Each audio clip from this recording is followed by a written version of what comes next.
Alors c'était l'époque, les débuts d'Europe 1 où la pub se fondait dans le corps de l'émission. Parfois, elle apparaissait au détour d'un jeu de mots, d'une improvisation.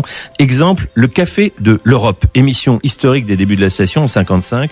Un rendez-vous sous forme de sketch, un dialogue sur le zinc entre deux piliers de bistrot, tous les jours à 19h, à l'heure de l'apéro. La vedette, c'est un certain Galoubet, interprété par Maurice Biraud. Et vous allez voir comment la publicité vient se loger dans le texte. C'est un peu tiré par les cheveux, mais c'est quand même tout un art.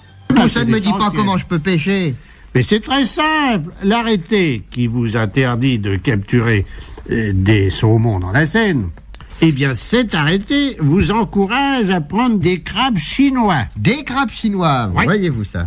Mais écoutez, allez s'enrhumer pour de pareilles cochonneries, mon vieux. Cochonnerie, c'est pas des cochons, c'est des Chinois. Et d'abord, voulez-vous me dire qu'est-ce que c'est que le crabe chinois, Ah, voilà. selon vous? J'en étais sûr. Hum. Vous êtes un pauvre pêcheur ignorantissime. J'avoue que je Le ne connais pas crabe le crabe chinois, mais chinois. c'est la grande nouveauté. C'est un animal terrible. Ah? Et Ah. c'est bon au moins?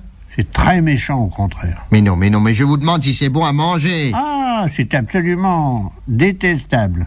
Écoutez, vous avouerez entre nous, mon vieux, les Chinois, ils auraient pu nous envoyer un autre genre d'ambassadeur, non? Ambassadeur cuisinier. Ah, je l'attendais. Ça, je le voyais arriver gros comme une maison. L'ambassadeur cuisinier. Mais pourquoi un ambassadeur cuisinier? Pour faire cuire les crabes? Bah, vous faites exprès, vous avez entendu Bien le sûr, je l'ai contraire. entendu. Mais non, cuisinier, vous le savez bien. Naturellement. Vous savez aussi bien que moi que l'ambassadeur est un produit cuisinier, donc un produit de haute qualité qui se distingue par son élégance et sa personnalité. Mais il le Je le savait, sais, mais je oui. le sais. J'avais confondu, exprès d'ailleurs. Je Parlez. sais aussi que pour garder à l'ambassadeur, n'est-ce pas, la plénitude de ses qualités, eh ben, il est recommandé de le consommer très frais. Joignez le geste à la Alors là, parole, voyons. là, c'est pas comme le crabe chinois, Non. parce que lui, même frais. Oui.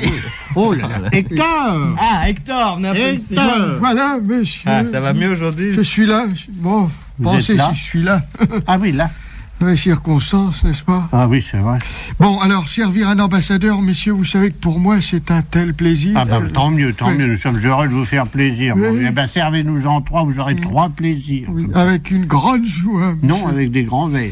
Oui, puis bien avec. frais. Oui, c'est ça. Vous Pas les verres, mais le... plaisante toujours, monsieur Galoubet. Ah, que voulez-vous, mon cher? Marquez, ça me sera d'autant plus facile de vous les servir frais que, même ayant séjourné longtemps dans un réfrigérateur, On le dit. l'ambassadeur, il garde toute sa limpidité. C'est vrai. Oui, monsieur. Et on peut bien le dire, l'ambassadeur, c'est l'apéritif des gens de goût. Ça fait sourire, Christian.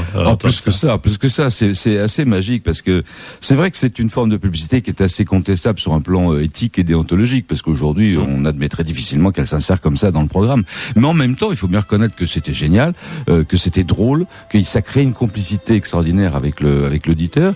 Et je pense que c'était très efficace parce que finalement, tous les messages de la marque passent et de façon légère. Et donc c'est pas du tout un viol, quoi. C'est pas du tout, ça ne viole pas les gens. Ça coule naturellement. C'était très bien.